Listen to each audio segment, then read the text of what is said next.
Bonjour, bonjour. Ça fait vraiment beaucoup de bien de rentrer ce soir, hein. Même si c'est pour juste quelques heures. Mais c'est pas grave, ça fait quand même beaucoup de bien de faire stop chez soi et voilà, récupérer un peu et puis continuer. Parce que parallèlement à tout ce qu'on fait, on bouge et on bouge constamment, on travaille, on fait beaucoup de choses à la fois. On n'a pas besoin d'en parler parce que les gens n'ont pas besoin de savoir qui tu es, ce que tu fais de ta vie. Ça te regarde, c'est ton problème.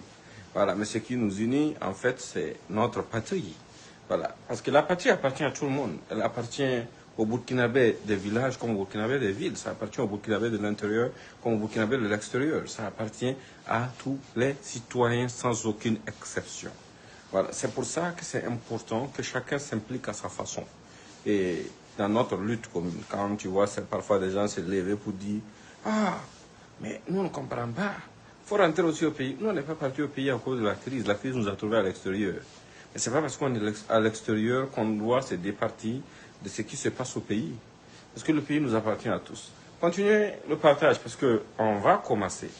Et aujourd'hui, je vais d'abord m'adresser aux terroristes. Oh, vous avez dit ça fait bizarre, non? C'est pas du tout bizarre. Pour une rare fois, je vais m'adresser aux terroristes. Je vais m'adresser aux terroristes qui peuvent me comprendre, qui peuvent m'entendre pour qu'ils comprennent qu'ils sont dans l'erreur. Nous sommes un peuple fort, nous sommes un peuple dynamique, nous sommes un peuple invincible. Ceux qui rêvent de pouvoir vaincre ce peuple sont en train de perdre leur temps. Et ceux qui sont en train de les flatter sont en train aussi de perdre leur temps et leur vie. Pourquoi? Parce que d'abord, les terroristes même qui sont engagés doivent analyser et se dire certaines vérités. Mais du début de la crise jusqu'à aujourd'hui, est-ce qu'ils se sont posé la question à savoir quel est l'intérêt que les boss qui les ont recrutés là accordent aux familles des terroristes qui sont morts au combat? Quel est l'intérêt qu'ils accordent aux familles des terroristes morts? Rien. Absolument rien. Tu meurs tout de suite dans ça contre notre patrie, tu es mort comme un chien. Hein? Aucune reconnaissance, absolument rien du tout. Et on s'en fout de ta famille. Hein? Voilà, ta famille reste dans la misère. Elle est obligée parfois de venir se retrouver dans des camps de déplacés, nourris et entretenus par l'État du Burkina Faso. Donc, ça, tu vois que tu luttes contre toi-même. En deuxième lieu, les mentors que vous recrutez là, est-ce qu'ils vous disent la vérité? Ils ne vous disent pas du tout la vérité parce qu'ils ne sont pas au pays, leurs enfants ne sont même pas au Burkina. Ils s'en fichent de ce qui peut arriver au Burkina. Ils s'en fichent absolument de tout ce qui peut vous arriver. Tout ce qui compte pour eux, ce sont leurs intérêts à eux. Donc ce sont ces gens qui vous poussent dans l'erreur.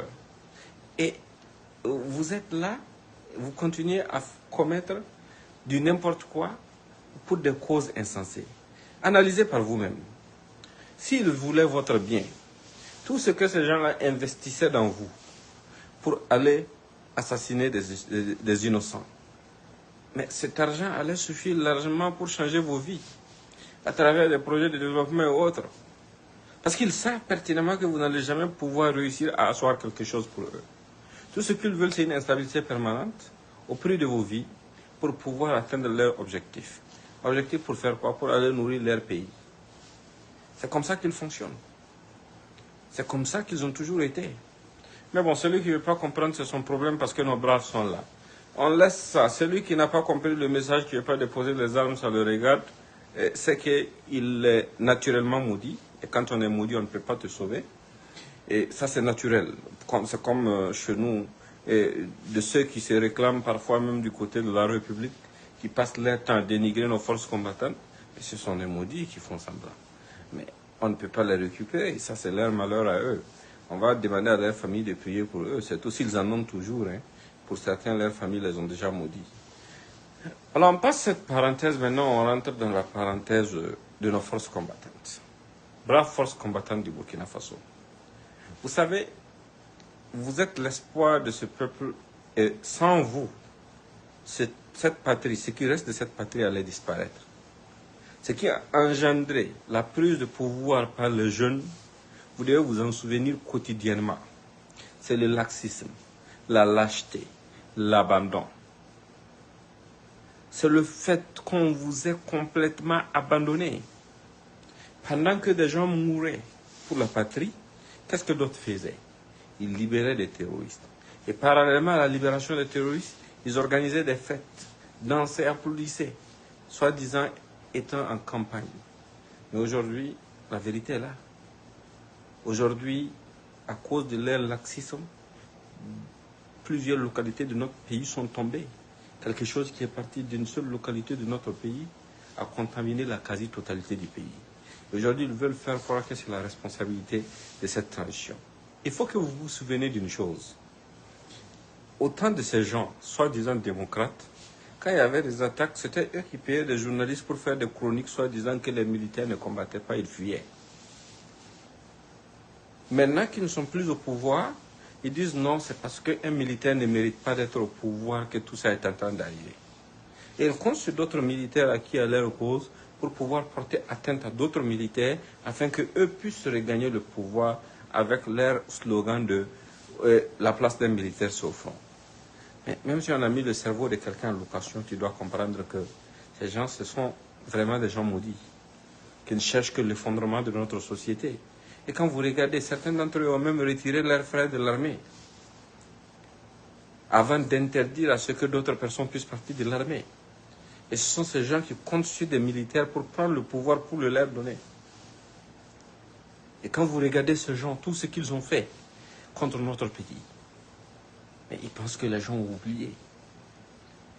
Et quand vous regardez, depuis que les capitaines sont arrivés au pouvoir, il y a eu des axes très importants qui ont été dessinés pour qu'on puisse se diriger rapidement vers la restauration de l'intégrité de notre territoire. Parmi ces actes, la première chose qui a été posée, c'était quoi? Le recrutement massif des VDP. Allez-y, regardez. Ceux qui sont en train de dire aujourd'hui que nous avons des victimes qui sont en train de vouloir s'aimer le découragement, qui sont en train de vouloir faire croire qu'ils ont mal pour les familles, ce sont les mêmes qui se sont opposés au recrutement massif des VDP. Vous dites, ah, les militaires ont fui le front pour venir s'asseoir à Ouagadougou pour recruter des civils. Ce sont les mêmes.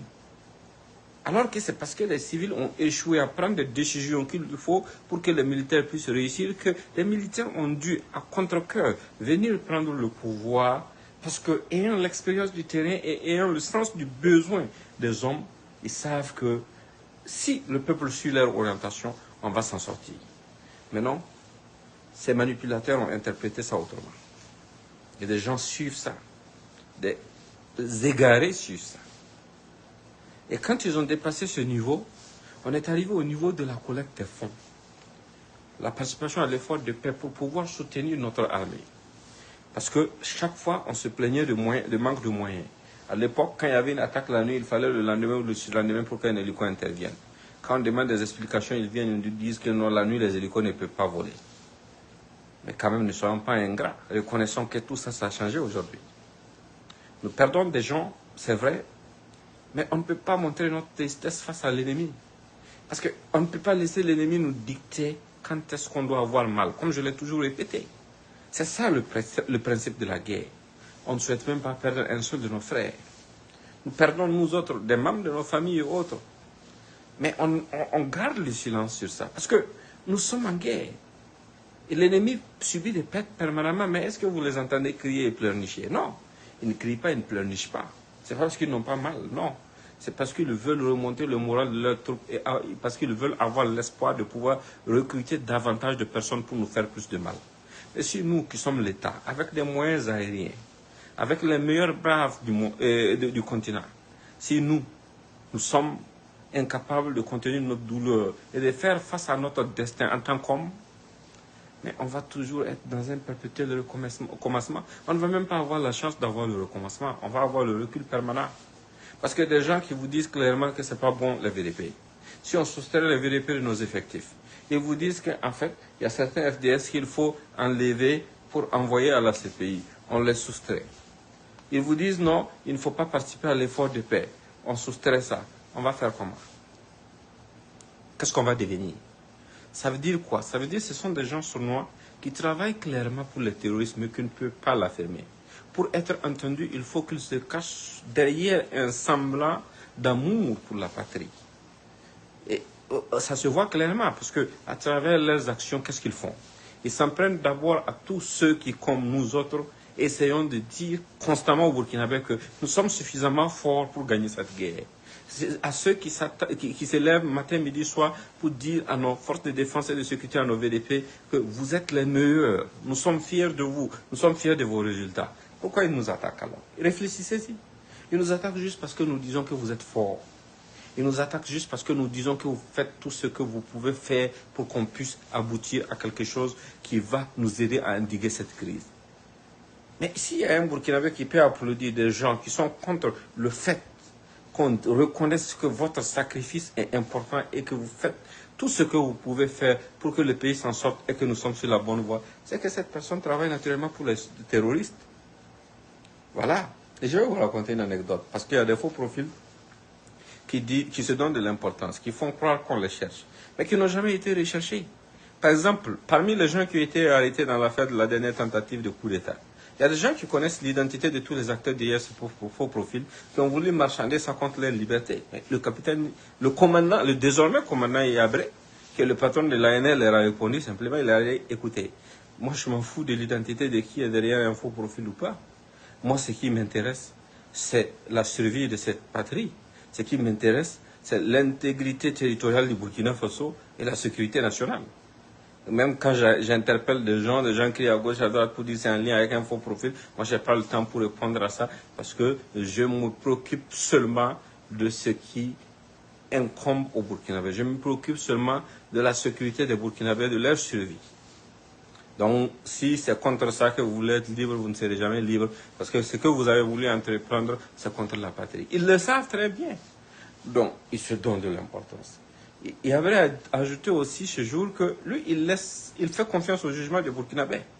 Parce que si les gens peuvent se cacher derrière des faux profils, en utilisant des fausses informations, ou bien souvent des documents exfiltrés par quelques complices qui veulent déstabiliser le pays pour publier, et qu'il y a des gens qui peuvent les croire, c'est que c'est grave, c'est qu'on ne peut pas sauver ce pays. Ça veut dire que même si un terroriste se cache derrière un faux profil et rentre en complicité avec l'ex-DG de l'ANR ou d'autres comploteurs qui leur filent quelques tuyaux, les gens vont les croire. Donc ça va être dommage. Parce que quand on est sûr de ce qu'on dit, on assume son identité. Donc il dit que lui, vraiment, il n'a jamais eu le temps pour un faux profil. Il ne l'a jamais eu. Donc même la dernière fois, les gens ont transformé quelque chose, c'était l'interpellation des espions français. C'était ce que j'évoquais en disant qu'un travail exceptionnel avait été fait. Voilà, mais d'autres ont transposé ça sur un autre plan, et d'autres ont exploité ça et pour se donner de l'importance. Mais nous, on ne s'intéresse pas des terroristes encagoulés, parce que les hommes, ils s'assument. Voilà, ils s'assument et puis ils assument leurs responsabilités. Maintenant, si on finit cette parenthèse, la dernière parenthèse, c'est celle de la justice. Partagez au maximum, partagez au maximum. J'ai lu hier un communiqué d'un des syndicats des magistrats, parce qu'ils n'ont même pas un, ils n'arrivent même pas à s'entendre sur qui peut défendre leurs intérêts. Ils ne sont pas nombreux et ils peuvent même pas se retrouver dans un seul syndicat. Ça veut dire quoi? La confiance entre eux-mêmes, ça n'existe pas. Et ils veulent que le peuple leur confie leur destin. Ils veulent que les Burkinabés ferment leurs yeux et croient en eux.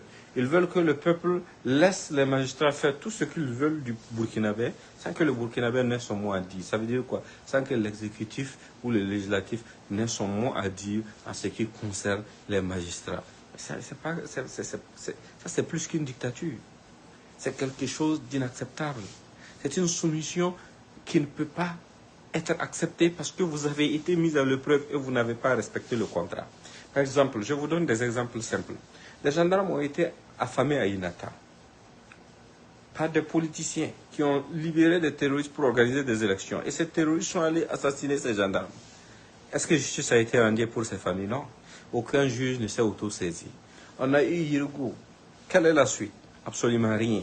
Au-delà de ça, qu'est-ce qui s'est passé quand ces terroristes ont été libérés et financés? Depuis, on a passé le temps à les dénoncer. Nous avons même publié des preuves. Aucun magistrat ne s'est auto-saisi. Ça veut dire que, alors que quand on offense, quand on blesse l'orgueil d'un magistrat, automatiquement, tout le monde se met en branle. Quand il y a une petite situation, tout le monde se met en branle. Ça veut dire quoi? Ça veut dire que vous n'êtes pas là pour l'intérêt de notre pays. Vous êtes là pour l'intérêt de votre corporation. Alors que vous êtes des Burkinabés qui n'êtes pas supérieurs aux autres Burkinabés. Voilà, vous ne disposez pas d'un pouvoir divin. Non, le pouvoir que vous avez, c'est le pouvoir que le peuple a bien voulu vous consacrer. Ce peuple peut vous l'enlever à n'importe quel moment. Il parle de constitutionnalité de la modification, du projet de la modification de la Constitution, du projet de loi portant modification de la Constitution. Et ça fait drôle, ça fait rire. Parce qu'eux-mêmes, ils disent qu'ils ne veulent pas passer sous la tutelle du ministre de la Justice. Pour dire quoi? Pour dire quelque part qu'ils craignent que le ministre de la Justice peut être indépendant. Mais si vous craignez ça, nous aussi nous avons une raison fondamentale de craindre que vous puissiez être indépendant, que vous puissiez être juste dans vos décisions. Parce que le passé récent nous a montré que vous avez été inefficace là où on vous a attendu et vous avez toujours été présent là où on ne vous a jamais appelé. Voilà, ça c'est quelque chose qui est là, c'est un fait concret. Et puis vous dites d'ailleurs même que vous ne voulez pas que le contrôle du Conseil supérieur de la magistrature échappe aux syndicats. Ça veut dire que vous ne voulez pas qu'on interdise à ceux qui font partie des syndicats des magistrats de diriger le Conseil supérieur de la magistrature. Mais c'est grave. Mais ça, c'est un conflit d'intérêts patent. Un syndicat a pour rôle quoi? Défendre la corporation. Mais si celui qui est chargé de défendre les intérêts de la corporation est en charge de, comment dirais-je, est au-dessus de tout le monde au sein du Conseil supérieur de la magistrature du Burkina, ça veut dire quoi? Ça veut dire que ce qui va primer là-bas, ce sont les intérêts de la corporation, pas les intérêts du peuple. Voilà, et je pense que personne ne peut empêcher à ce peuple d'emprunter le chemin qu'il veut. Personne ne peut empêcher à notre peuple d'aboutir au résultat dont il a besoin. Quelle que soit la résistance que ces gens vont poser, c'est à vous, peuple, de vous lever et de leur dire non. Nous, on ne savait même pas que les magistrats suivaient l'actualité de notre pays. Parce qu'on a passé le temps à crier ici sur beaucoup de dossiers ces derniers jours. Ils n'ont pas réagi. Il n'y a pas eu d'autosaisine, il n'y a absolument rien eu pour montrer qu'ils s'intéressent vraiment à ce qui arrange les Burkinabés. Mais dès qu'il y a une situation actuellement dont nous on était un peu au courant, qui concerne leur corporation, rapidement leur syndicat a produit un communiqué. Quand le président du tribunal de grande instance de Ouaga est allé sortir son arme en public, on a pu parler de ça. Et au contraire, c'est des farfelus ignorants qui sont sortis pour dire que non, il n'avait pas sorti une arme, alors que lui-même a reconnu qu'il a sorti son arme. Il n'était pas à son premier forfait. Il a commis des délits que je garde d'abord pour moi. Le moment va venir pour mettre la honte à ces gens-là. Et voilà, parce que généralement, quand tout le monde peut dire n'importe quoi, hein. Mais dès que moi je répète ce que tout le monde dit, et tous ils se rabattent sur moi. Mais je suis fier de cette importance, parce que cette importance, je l'ai grâce à vous. Donc, en fait, ce que je vais dire est que nous ne devons pas laisser quelques groupuscules, quelques individus, prendre en otage notre pays, prendre en otage nos libertés. Parce que ce sont eux qui ont pris nos libertés en otage, qui rendent justice selon leurs humeurs. Qui font ce qu'ils veulent du droit, qui font ce qu'ils veulent de la justice, qui, dès que tu dis quelque chose qui ne lui plaît pas, se lèvent et disent outrage à magistrat. Mais ici, il y a des outrages au chef de l'État, outrage aux infirmiers, outrage aux enseignants. Mais qu'est-ce qu'on fait? Absolument rien, on s'en fout. Donc c'est ça c'est vraiment grave et on ne peut pas continuer comme ça. Donc moi je pense que il faut impérativement qu'on se passe le message pour que les uns et les autres comprennent les enjeux. On ne va pas laisser quelques personnes s'élever usant de chantage, de grève et autres pour pouvoir arracher le destin du peuple. Le peuple doit être solidaire, quel que soit ce qu'ils veulent emprunter comme chemin. S'ils font le choix de résister contre la décision du peuple, on doit leur servir une leçon qu'ils ne vont jamais oublier. Et n'oubliez pas aussi les comploteurs, hein, parce que j'ai vu leur jeu. Voilà.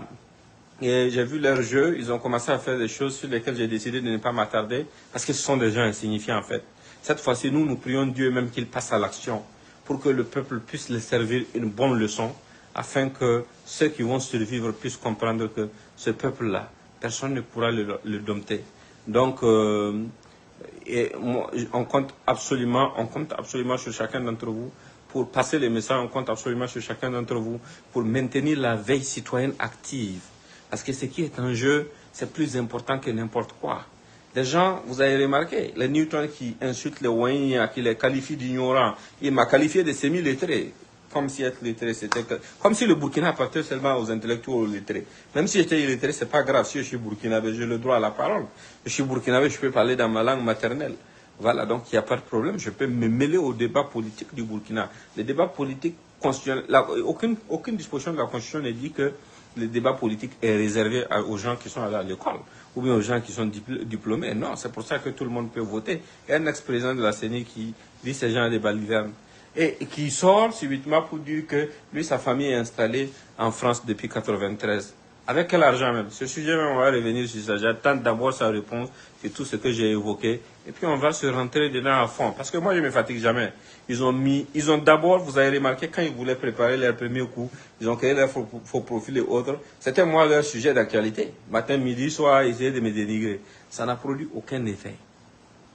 Ça n'a produit aucun effet. Mon audience, au contraire, se multiplie de jour en jour. Les Burkinabés savent où se trouve la vérité. Ils savent où se trouve le bien pour eux. Ils savent où se trouve l'espoir. Ils savent comment est-ce que nous devons faire si nous tenons vraiment à rester libres. Et c'est pour ça qu'on ne me suit pas parce que je suis moi. Ils suivent parce que le message que j'apporte, les gens se retrouvent là-dedans. C'est pas le mien, c'est le message des Burkinabés. C'est le message de ceux qui ont mal pour notre patrie. Après, quand ça n'a pas marché, maintenant ils ont commencé à qualifier ceux qui me suivent de moutons dans le but de vous décourager. Et quand ça aussi, ça n'a pas marché, qu'est-ce qu'ils ont essayé de faire? Qu'est-ce qu'ils ont essayé de faire? Ils ont essayé de créer toutes sortes de situations pour essayer de vous amener à douter de ce que nous disons. Nous, les gens sont là. Nous, on ne ment pas. On dit ce qui est. Voilà, et on est fiers. Et ce qui les blesse, c'est quand on parle de victoire. Quand on dit, oh, bonne nouvelle, 90% téléchargés, ça le tue. Oh, les autres pourcentages ne sont pas venus. Ça vous regarde où? Vous êtes des alliés des terroristes. Les Naïm là, ça c'est. Si vous pensez des gens qui disent qu'ils aiment le pays, qui critiquent nous autres, là, les Naïm là, ça c'est. Ils disent que Diapaga, il y a une attaque, une incursion dans la ville, bilan humain disponible pour le moment. Tout le monde sait que c'est faux. Les gens de Diapaga viennent témoigner et disent que c'est faux. Ces porcs là, ces ennemis de la République là, qui disent qu'ils veulent la vérité, ne les attaquent pas. Non, non, non, non, non, ils ne les attaquent pas. Parce qu'ils travaillent dans la même dynamique. Ils ont le même projet. Et nous autres, qui disons que ce sont nos hommes les meilleurs, ce sont nos FDS et nos VDP les bras, oh, ils ne veulent pas entendre ça. Autrement, est-ce qu'on a besoin de vous expliquer encore que ce sont les terroristes et les alliés des terroristes? Portez-vous bien et bonne journée. Au revoir.